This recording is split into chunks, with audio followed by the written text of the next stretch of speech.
La TVT au cœur de l'information.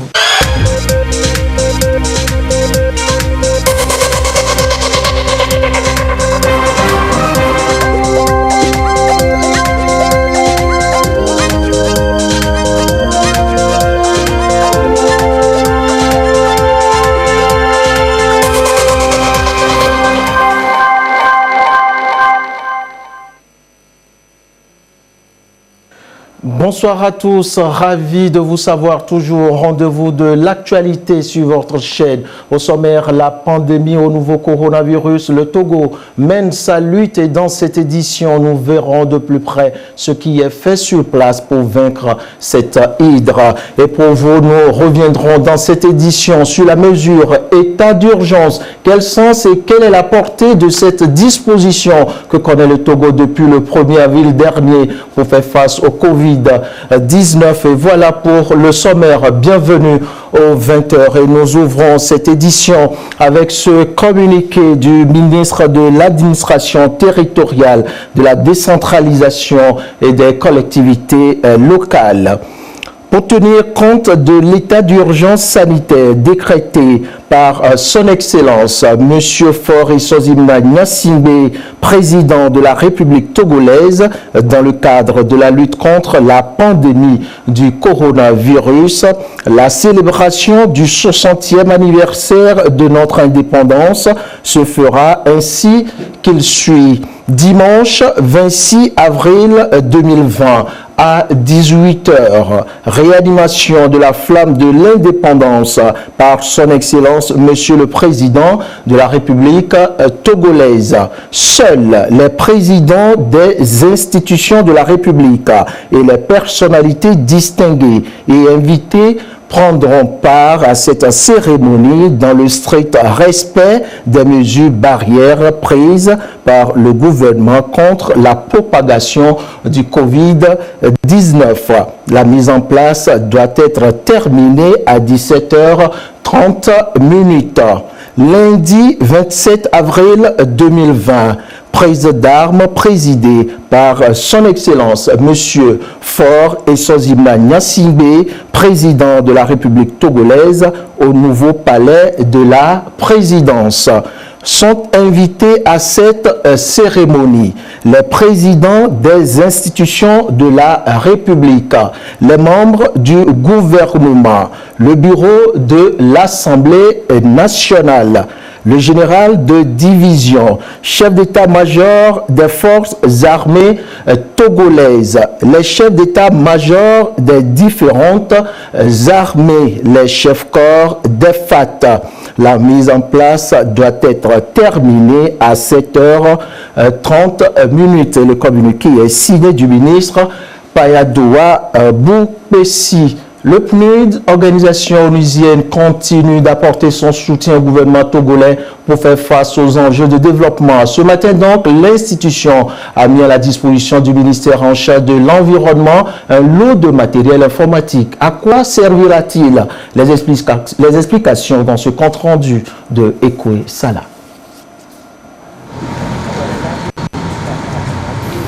Ce sont des matériels informatiques tout neuf destiné au ministère de l'Environnement. L'institution en a besoin pour équiper ses départements en vue de mener à bien ses projets phares. Et ce geste du programme des Nations Unies pour le développement vient à point nommé.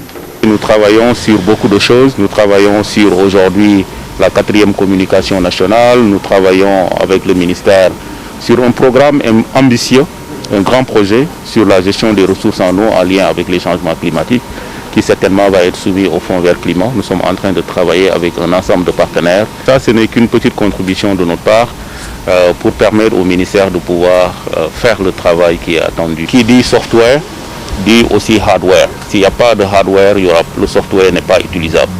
Donc c'est dans ce sens-là que dans les discussions que nous avons eues avec le ministère, nous avons évidemment effectivement décidé d'accompagner la politique du ministre, de renforcer les capacités de travail, de donner plus d'outils aux différents membres du ministère pour qu'ils puissent travailler de manière convenable. C'est un matériel qui a coûté autour de 30-35 millions de francs CFA pour permettre au ministère effectivement d'être équipé en termes informatiques mais aussi d'avoir des imprimantes, des machines de grande performance pour leur permettre de mieux travailler. Ce don témoigne du dynamisme des relations entre le PNUD et le ministère en charge de l'environnement. Pour les premiers responsables du ministère, il aidera à renforcer les capacités de travail des différentes directions en misant sur le numérique. Ce matériel, d'abord, permettra de nous rapprocher de nos services déconcentrés. En parlant de services déconcentrés, nous avons 5 directions régionales, nous avons 39 directions préfectorales. Et pour être en lien avec ces services déconcentrés, nous avons besoin du matériel informatique, de manière à pouvoir communiquer en un temps record avec nos responsables des services déconcentrés, de manière à ce que nous puissions travailler en réseau. Et c'est pour cela que je suis heureux que ce matériel informatique permettra à notre ministère d'assurer la migration de certains logiciels que nous voudrions implémenter.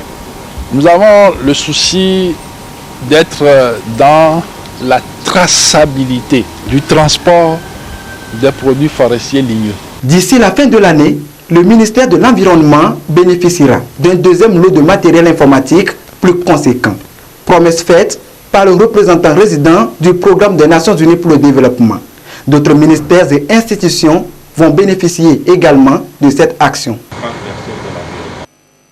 L'état d'urgence sanitaire, le Togo vit la mesure depuis le 1er avril dernier suite à l'adresse du chef de l'État, Faure Sozimna Gnassingbé, pour une riposte efficace contre le Covid-19. Une disposition exceptionnelle qui restreint les libertés fondamentales dans la gestion d'une crise. L'état d'urgence sanitaire censé porter, c'est un dossier signé Tchazinambaga. De mémoire de juriste, jamais l'état d'urgence sanitaire n'a été décrété sur la terre de nos aïeux, preuve que la mesure reste exceptionnelle dans la vie d'une nation. L'état d'urgence est une mesure exceptionnelle, pouvant être prise par un gouvernement en cas de péril imminent résultant d'atteinte grave à l'ordre public, soit en cas de calamité publique.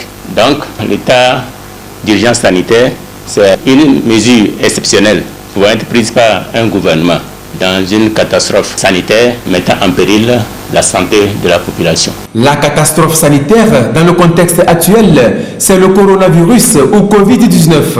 Ce redoutable virus sème à tout vent mort et désolation, le tout assorti de crises socio-économiques majeures partout dans le monde.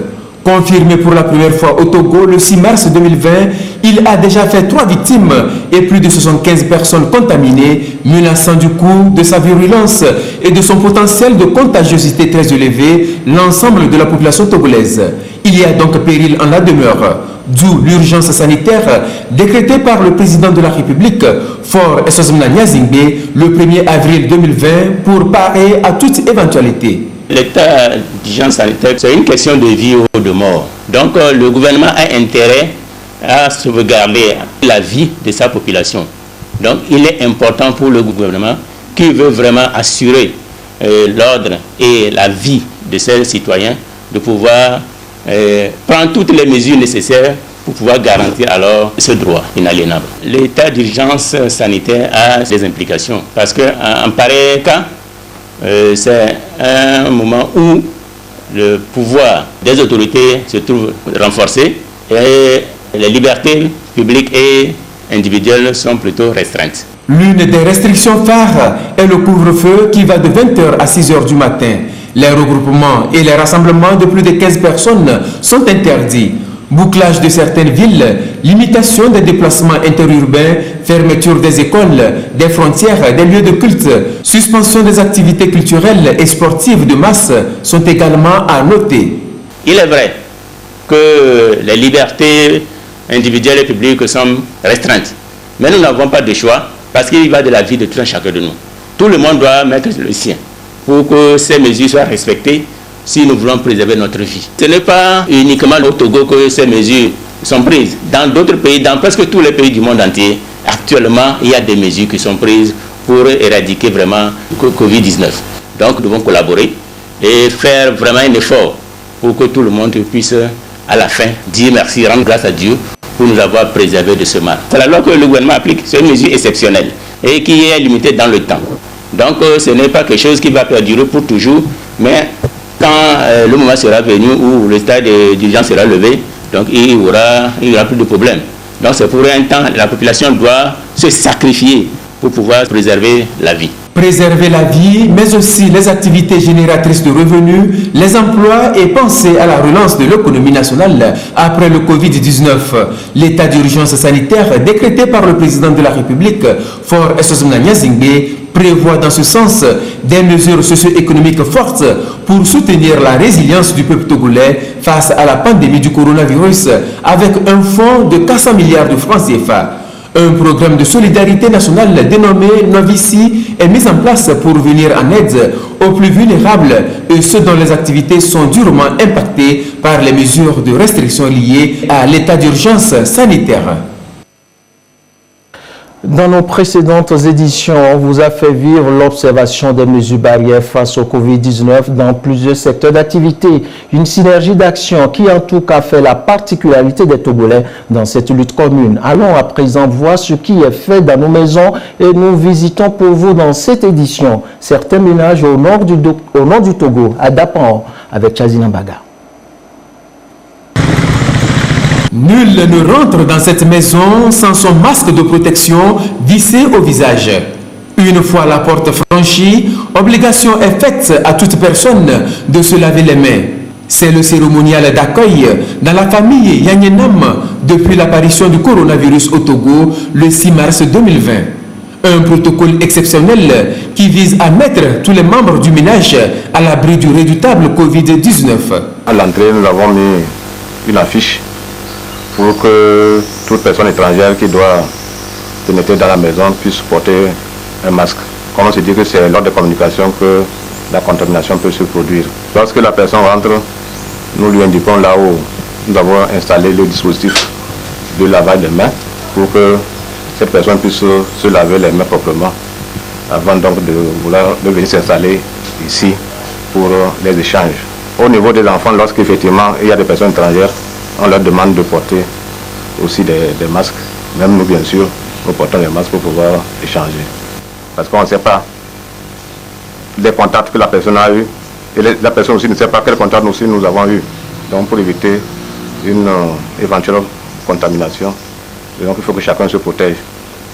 Donc en se saluant, on ne se serre pas la main et on respecte la distanciation, c'est-à-dire que le gouvernement a recommandé qu'il y ait au moins 1 mètre d'écart entre les personnes. Donc nous faisons en sorte qu'il y ait cet écart-là, au moins d'1 mètre entre nous. Le respect de ces mesures barrières n'incombe pas seulement aux visiteurs. Il est aussi exigé des membres de la famille lorsqu'ils sortent ou rentrent à la maison. Quand je vais au bureau, je lave mes mains, je vais dans mon bureau, je mets le gel. Je mets mon cache-nez lorsqu'il y a des collègues qui rentrent pour discuter avec moi. Et à la fin de la journée, je lave mes mains avant de prendre la route. Et quand je reviens à la maison, je fais la même chose, je lave les mains avant de rentrer. Je lave d'abord les mains au boulot avant de rentrer à la maison.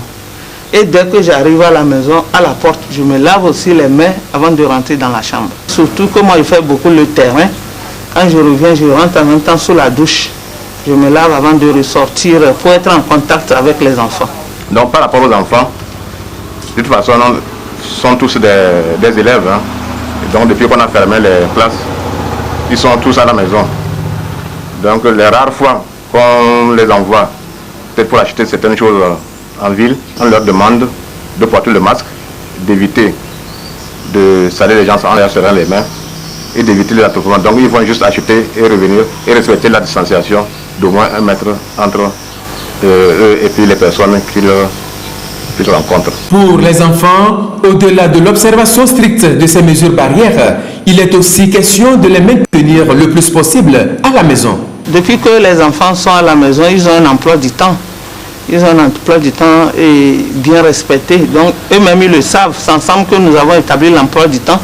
Le matin, chacun a son activité domestique qu'il fait. Et il y en a qui lavent les assiettes, d'autres arrosent les fleurs ou font autre chose. Et après ça, ils se lavent. Quand ils se lavent, ils mangent. Quand ils finissent de manger, ils prennent leur cahier. Ils révisent. Et il y en a la plus grande qui est en classe d'examen, elle est en terminale. L'autre, elle a un répétiteur qui vient. Tout comme les personnes étrangères qui viennent dans la maison, les répétiteurs, quand ils arrivent, ils doivent apporter leur masque, se laver les mains à l'entrée et puis aller travailler avec l'enfant qui aussi porte son masque. On exige aussi que entre le répétiteur et l'enfant, qui est sous respect de la distanciation d'au moins 1 mètre. Après les études, ils regardent la télé et après la télé, ils préparent, ils mangent, ils se reposent. Donc il y en a aussi qui jouent au piano, où ils s'amusent avec l'ordinateur, où nous avons placé des logiciels de dessins animés, tout ça. Donc on les permet quand même de voir ça pour ne pas être trop ennuyés. J'ai fait le stock pour le mois parce que je veux éviter au maximum que les enfants mangent aussi dehors. Donc dès que je me réveille très tôt le matin, je fais tout.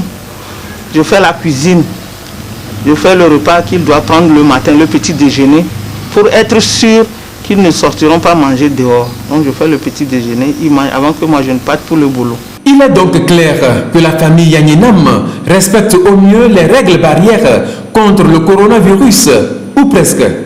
Et pour cause, l'observation scrupuleuse de la distanciation d'au moins 1 mètre.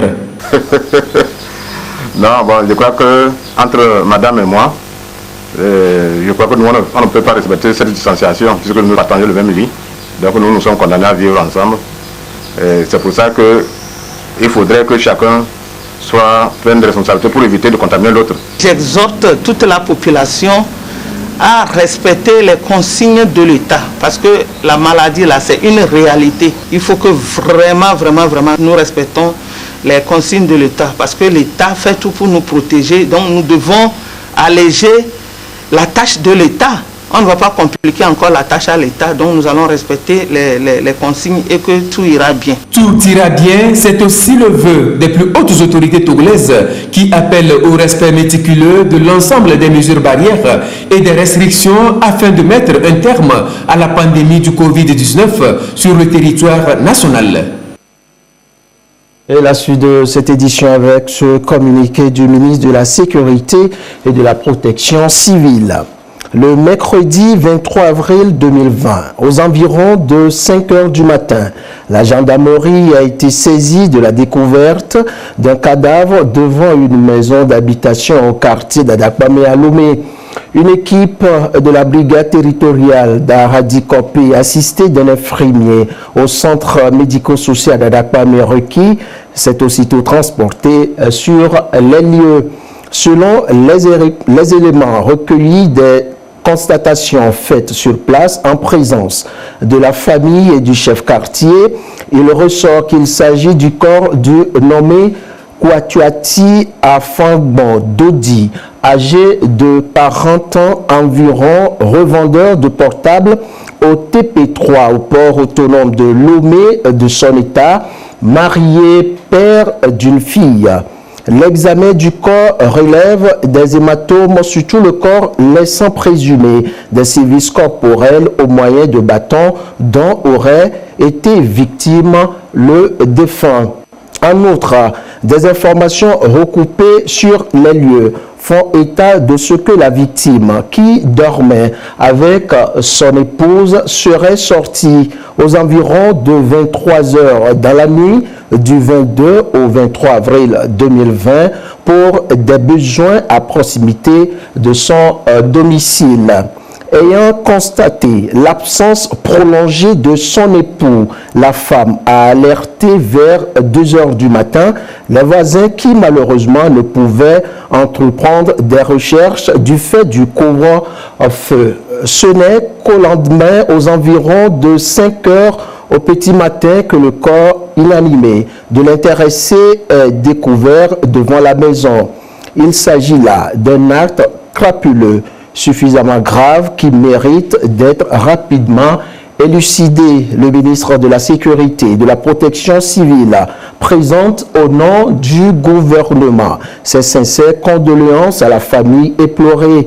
Il a instruit la gendarmerie nationale de mener une enquête diligente pour retrouver dans les plus brefs délais les auteurs de cette barbarie. Il rassure enfin la population que toutes les personnes impliquées dans cette barbarie répondront de leurs actes devant la loi et ceux qui qu'elle soit. Le communiqué est signé du général de brigade Damian Yark. Le Covid-19, le respect des règles barrières et la lutte qui est faite à chaque niveau ici au Togo. Dans l'Avé, au sud-ouest du pays, le nouveau coronavirus et ses restrictions ont bouleversé les habitudes des populations qui restent tout de même fermes dans la lutte. Ulrich Chamégra a fait un tour et son reportage est présenté par Yasmine Koudia.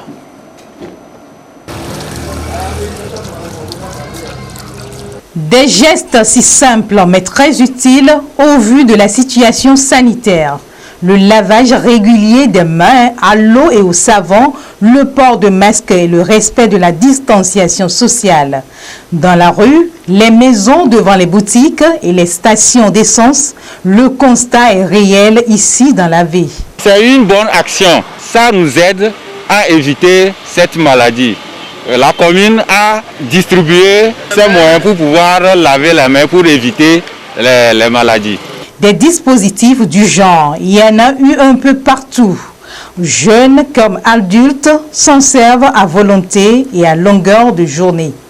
Le coronavirus a changé les habitudes. La moindre chose à faire, c'est de laver les mains régulièrement, de porter des masques, des cache-nez pour se protéger contre ce virus qui se propage. Donc il faudra que nous tous, nous mettons nos efforts à contribution pour que ce virus puisse partir le plus tôt possible. Dans les communes de AV1 et 2, l'on met tout en œuvre pour épargner les populations du mal. Et tous les moyens sont mis en branle, financiers, humains et matériels. Nous sommes servis des médias de la commune, des volontaires d'engagement citoyen que l'ANVT a mis à notre disposition. Nous mobilisons même le personnel de la mairie. Nous descendons dans les marchés chaque jour pour, n'est-ce pas, expliquer au mieux ce que nous devons faire pour être à l'abri de cette pandémie. Et quant au maire, il cherche toujours à faire plus. Il a même pensé à aller plus loin, c'est-à-dire comment faire pour aider les personnes vulnérables à aussi résister à cette pandémie-là. Des contacts personnels se font pour savoir est-ce que dans tel village ou tel village, s'il n'y a pas de cas. Nous avons essayé de mettre en place un comité ad hoc qui nous permet d'aller sur le terrain et faire la sensibilisation. La sensibilisation, comme nous ne connaissons pas les méandres de la santé, pour aller vers la population, les sensibiliser, nous avons mis dans l'équipe les agents de santé qui sont dans notre commune. Et donc, on a mis les dispositifs de lavage des mains dans les artères, le marché de Ngopé, le marché de Badja également, au niveau de la chefferie aussi, au niveau de nos frères conducteurs de Zébidjan, on a fait également la même chose. Par moment, nous essayons aussi de désinfecter les marchés, les locaux de la mairie aussi, la gendarmerie et autres. Ici, l'on remarque une prise de conscience par la population. Une attitude qui découle des efforts conjoints de différentes organisations qui se sont lancées dans cette lutte contre le coronavirus. Jusqu'à ce jour, il n'y a pas un cas dans la vie. On se réjouit beaucoup. Nous, à notre niveau, nous sommes constitués en comité local de riposte. Et nous tenons des réunions 2 fois par semaine. Les forces de l'ordre aussi nous appuient beaucoup. Donc la population se débrouille. Et nous aussi, nous les favorisons parce que vous savez qu'on ne peut pas fermer les marchés. Aujourd'hui, c'est pourquoi nous avons pris les dispositions dans les marchés qui peuvent aider les gens à ne pas contracter la maladie. Pour le moment, la préfecture de Lavé ne connaît pas de cas confirmés. Mais il ne faut pas baisser la garde. Les autorités comptent continuer la sensibilisation, atteindre les coins les plus reculés afin de vaincre cet ennemi invisible, le Covid-19. Un tour à présent dans la gare routière ici à Lomé pour constater ce qui est fait sur place en respectant les mesures d'hygiène. Malgré le ralentissement des activités, le respect des mesures barrières est observé à chaque niveau. Le récit avec Sonia Ménico. D'un côté, des véhicules garés les uns derrière les autres, de l'autre, des conducteurs qui attendent des passagers qui se font rares ces derniers temps. Bienvenue à la gare routière d'Agbalé-Pédogan. Une situation inimaginable il y a encore quelques mois. Et pour cause, la pandémie du coronavirus. Malgré le ralentissement des activités, les mesures barrières, elles, restent de mise. Les mesures que le gouvernement a données, nous appliquons ça ici 100%. Nos conducteurs, chaque fois, quand nous faisons des réunions, on les appelle, on les informe. Mais quand il y a les bagages qui veulent charger, s'il n'a pas le cache-nez, on ne les charge pas. Il doit avoir le cache-nez, son apprenti doit avoir le cache-nez. Et il doit avoir un bidon dans sa voiture aussi, en plus l'eau et le savon, avant qu'on le charge les bagages. Ça, c'est l'ICICOR qui avait fabriqué ça. On avait ça ici 4, avant que le gouvernement nous ait venu encore l'aide. D'Agbalé-Pédogan cap sur la gare routière de Kodomé. Ici également, le constat est le même. Le dispositif de lave-mains est installé devant chaque section de la gare. Mais il n'est pas surprenant de constater des écarts de comportement vis-à-vis des mesures de protection. Revendeuses, commerçantes, usagers et même les riverains de la gare, tous s'accordent sur la nécessité d'observer ces mesures barrières car cela va dans l'intérêt de tous. J'ai mis cache-nez parce qu'on a parlé de cette maladie-là à la télé et les gens viennent ici pour nous informer comment se protéger pour éviter cette maladie. C'est à cause de ça, moi je me suis protégée. Bon nombre de personnes ne croient pas à cette maladie et certaines personnes disent qu'ils ont la foi, on ne peut pas mettre ça, pour certaines maladies, c'est pour les blancs, on ne peut pas les attaquer. Je peux dire que c'est l'ignorance. Avant de manger dans les bars, il est important de se laver les mains. Et quand on finit aussi, on le fait et on remet le cache-nez. Pour moi, le fait de porter les cache-nez, c'est une bonne chose. Ici, c'est la gare routière d'Akodesiwa. Comme sur ces images, il n'y a pas de mouvement sur le site. Néanmoins, les mesures barrières sont visibles. D'une gare à une autre, la gare routière internationale de Côte-d'Ivoire-Copé. Ici, des scènes comme celle-ci sont monnaie courante. À l'autre bout de l'entrée de la gare, c'est à un vendeur ambulant à qui l'on refuse l'accès à la gare pour manque de port de cache-nez. Il y en a certains qui essaient de pratiquer ce que le gouvernement a dit. Mais il y a certains, ils sont têtus. Quand on voit ça, on prend, on monte. C'est pourquoi chez nous, ici, à notre niveau aussi, maintenant, on ne reçoit pas les gens comme ça. Parce qu'on ne sait pas qui est porteur, qui n'est pas porteur. Ici, l'on ne badine pas avec l'application des mesures barrières éditées par les autorités pour freiner la propagation de la pandémie. Vous pouvez le remarquer, c'est une fabrication artisanale que moi-même j'ai fait. Je suis dans un parc, les chauffeurs ont besoin de manger. Donc, par moment, je viens ici pour ouvrir.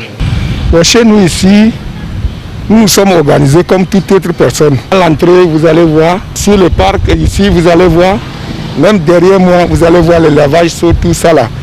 Donc chaque personne qui rentre, on l'oblige. D'abord, premièrement, tu dois porter le cache-nez. Si tu n'as pas porté le cache-nez, on fait refouler les gens. Vous devez laver la main parce que c'est pour la santé de tout le monde. On ne peut pas nous donner des instructions que nous ne pouvons pas le faire. Une chose est sûre, la lutte contre la pandémie du Covid-19 est une affaire commune. Et chacun, de son côté, doit y mettre du sien pour qu'elle soit effective et efficace. Je vous fais lecture à présent d'un autre communiqué du ministre de l'Administration territoriale, de la décentralisation et des collectivités locales. Dans le cadre de la lutte contre la propagation du Covid-19, le gouvernement a décidé de la fermeture des lieux de culte. Toutefois, cette interdiction ne concerne pas l'appel du muezzin qui demeure une exhortation à la prière, surtout pendant le jeûne musulman qui débute au cours de cette semaine.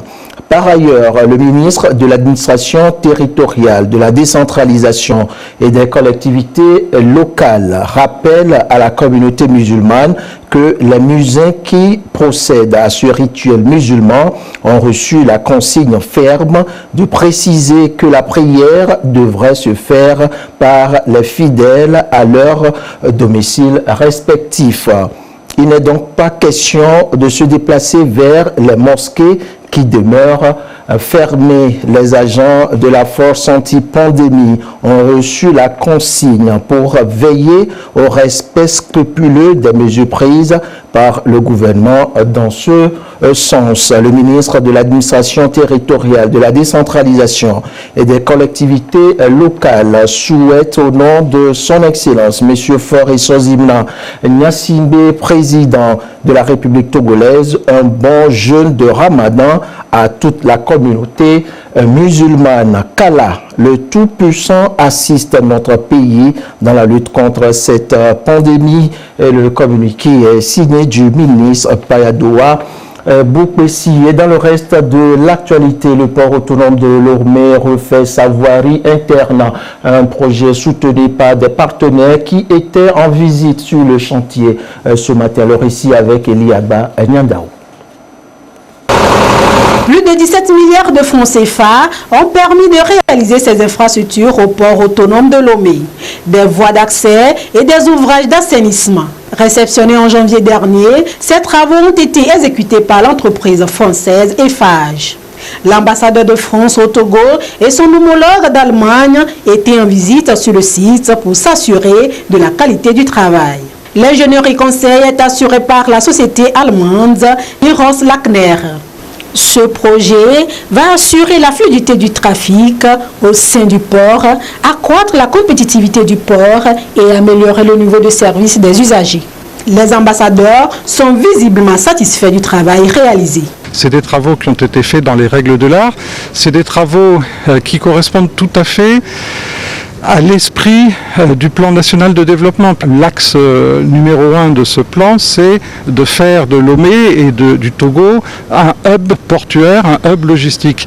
Et pour qu'un port fonctionne convenablement, il faut que la voirie interne du port soit de bonne qualité, pour que les camions ne soient pas embourbés, pour que le port ne soit pas congestionné. Il fallait les réaliser en même temps que le port continuait à fonctionner. Et on espère ainsi que le port va pouvoir repartir sur plusieurs décennies en fonctionnant dans de bonnes conditions. C'est surtout intéressant de voir que le port qui a commencé comme projet de la coopération entre le Togo et l'Allemagne est maintenant tellement intéressant pour tout le monde et aussi pour les activités avec des partenaires de l'Europe et sur le plan international. L'autre élément aussi très important pour moi, de voir que la vie continue. Bien sûr, on connaît les restrictions à cause de la pandémie à virus corona, mais c'est aussi très important de souligner que la vie économique doit continuer. Les travaux ont duré 24 mois et ont constitué à la réhabilitation de 20 rues dans la zone portuaire avec à l'appui des ouvrages d'assainissement. Ils sont financés par la BOAD, le gouvernement togolais et le port autonome de Lomé. Il y a eu une rénovation systématique de toute la voirie intérieure du port.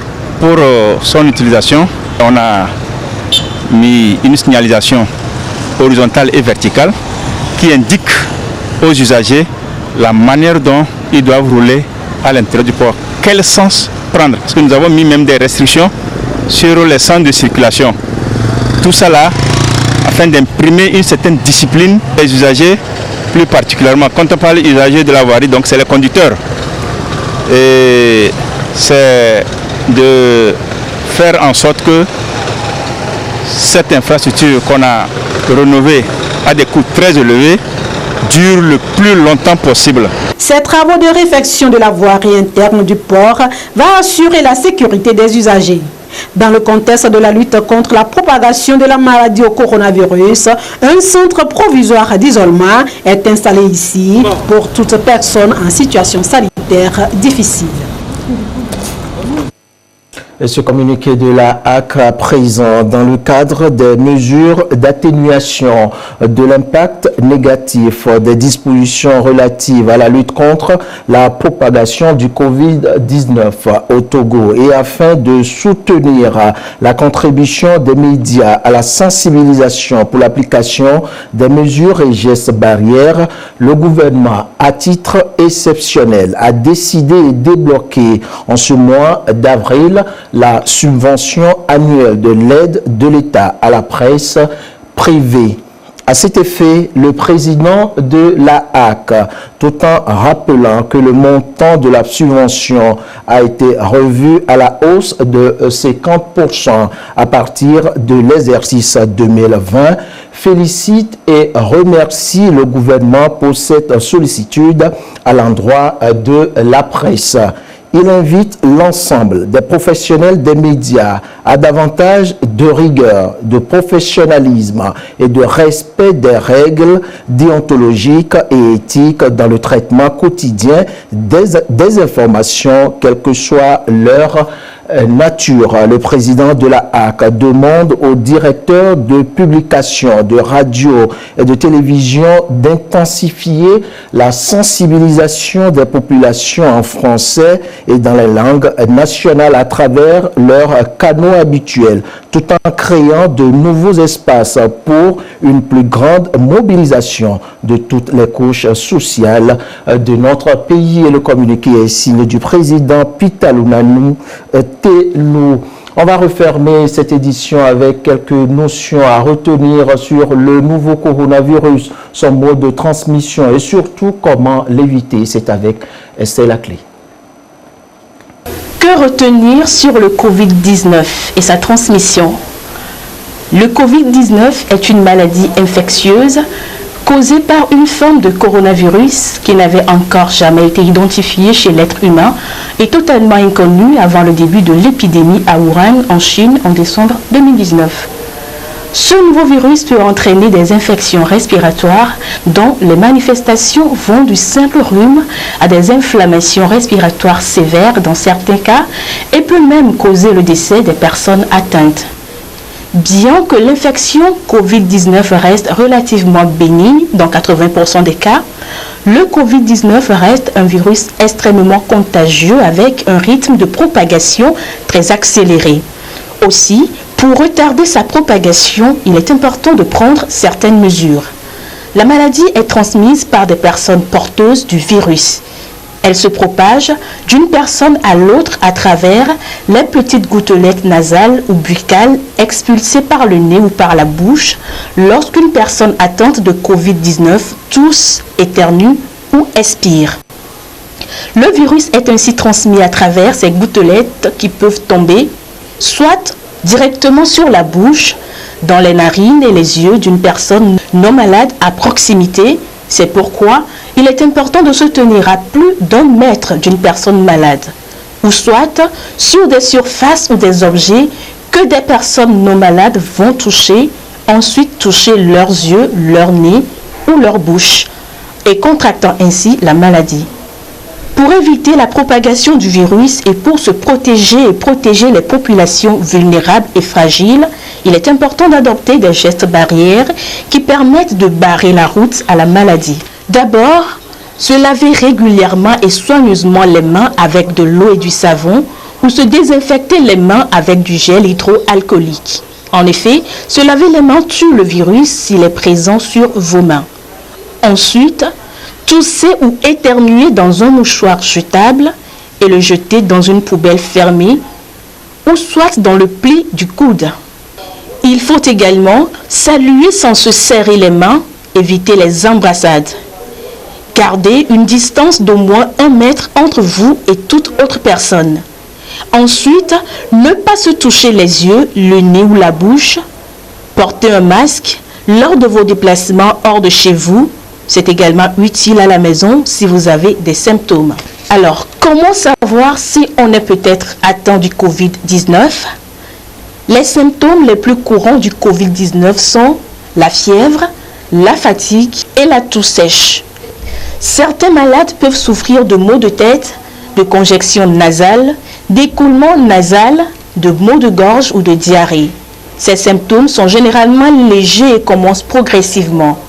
Certaines personnes infectées ne présentent pas de symptômes et se sentent bien. La plupart des gens, environ 80% des cas, se remettent de la maladie sans avoir besoin d'un traitement spécial. Mais que faire si on ressent ces symptômes? En cas de manifestation des symptômes, il ne faut surtout pas vous déplacer. Contactez le 111, un numéro gratuit. Les services compétents prendront les dispositions nécessaires pour vous prendre en charge rapidement. Mais en attendant, portez un masque. Isolez-vous au mieux que vous pouvez et évitez le contact avec qui que ce soit au risque de les contaminer. Et je vous fais lecture de ce communiqué faisant situation de la pandémie au nouveau coronavirus au Togo. À ce jour, vendredi 24 avril 2020, la situation de la pandémie au nouveau coronavirus Covid-19 au Togo se présente comme suit. Le nombre de cas confirmés est de 90. Deux nouveaux cas ont été enregistrés depuis hier. Le nombre de personnes guéries est de 59. Le nombre de décès est de 6. Et le communiqué est signé du professeur Midi Yawa. Voilà, c'est tout pour cette édition. Merci pour la fidélité à chaque fois renouvelée ensemble contre le Covid-19. Excellent début du mois béni de Ramadan à tous nos frères et sœurs musulmans. À très vite pour toujours vous servir avec le même plaisir et la même envie.